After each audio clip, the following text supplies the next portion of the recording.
Avant toute chose, je dois vous avertir que cette vidéo contient des spoilers et qu'il est nécessaire d'avoir vu Les Dents de la Mer pour suivre cette petite théorie.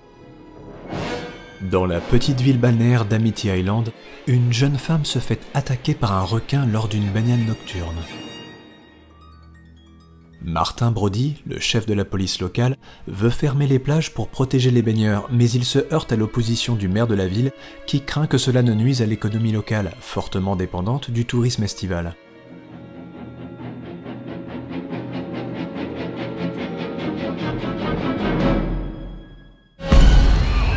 Lorsqu'une autre attaque a lieu, un chasseur de requins du nom de Quint propose ses services pour tuer le prédateur. Brody et un ichtyologue du nom de Matt Hooper s'allient à Quint pour traquer l'animal, qui se révèle être un immense requin blanc extrêmement agressif. Après une âpre bataille où Quint y laissera sa vie, le requin est tué.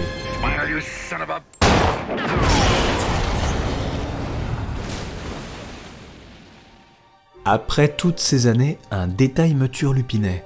Le tournage des Dents de la Mer s'est déroulé sur l'île de Martha's Vineyard. Pourtant, cette île est nommée dans le film, tout comme dans le roman, Amity Island. Cette île est complètement fictive. Elle serait placée, selon le livre, justement entre Martha's Vineyard, Nantucket et East Hampton. En cherchant bien sur une carte, la seule ville réelle portant le même nom que l'on peut trouver est Amityville, la fameuse ville dans laquelle s'est déroulé un fait divers, celui d'un massacre de toute une famille par le fils aîné, Ronald Jr., qui déclarait avoir été comme manipulé par une entité qu'il appelle le diable. Cette affaire inspira alors une série de livres et de films d'horreur américains où une famille venant d'emménager commence à vivre des événements étranges et terrifiants. En étant attentif, on peut d'ailleurs remarquer une maison ressemblant étrangement à celle du fait divers et par la suite des films. Il pourrait être intéressant de penser que Peter Benchley, l'auteur du roman original, se soit inspiré du fait divers. C'est d'ailleurs une théorie que certains fans ont avancée. Malheureusement, ça ne colle pas, car le livre a été publié plusieurs mois avant les événements d'Amityville.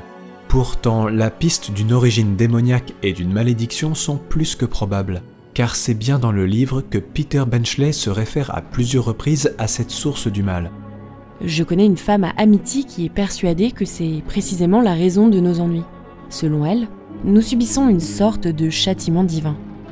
On peut également trouver un passage où cette fameuse femme, la postière d'Amity, fait référence au Léviathan, figure maléfique présent dans le livre de Job.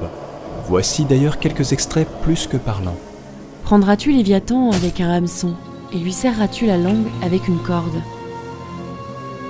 Perceras-tu sa tête au moyen d'un harpon ?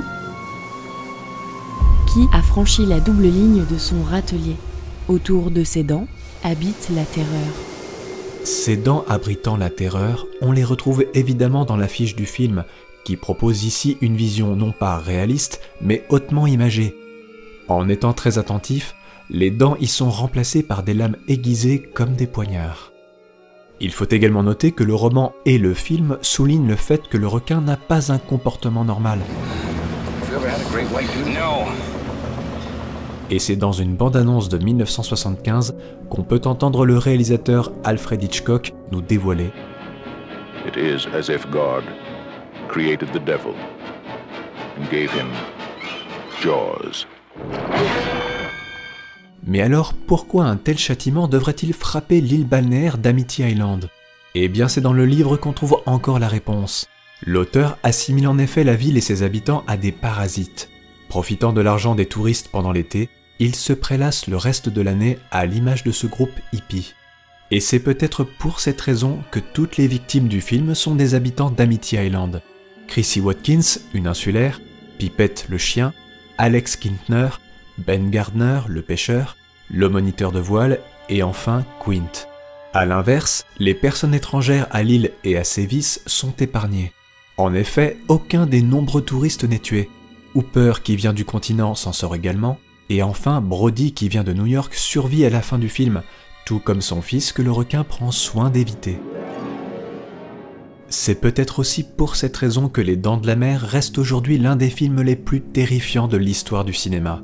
Car si Steven Spielberg nous offre un film à la mise en scène diablement efficace, il nous confronte à un mal à la fois brutal, concret, mais dont l'origine reste également mystérieuse et fantastique. Un ange de la mort, comme l'écrit Peter Benchley, que rien ne semble pouvoir arrêter.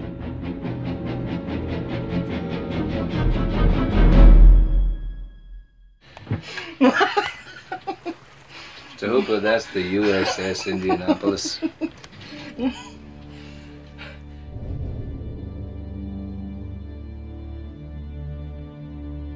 1,100 men went into the water. Vessel went down in 12 minutes.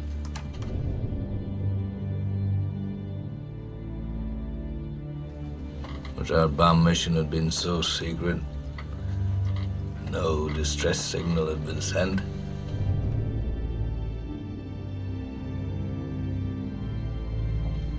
Very first light, Chief. Sharks come cruising.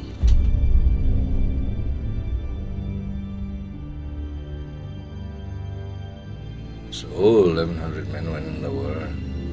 316 men come out. The Sharks took the rest.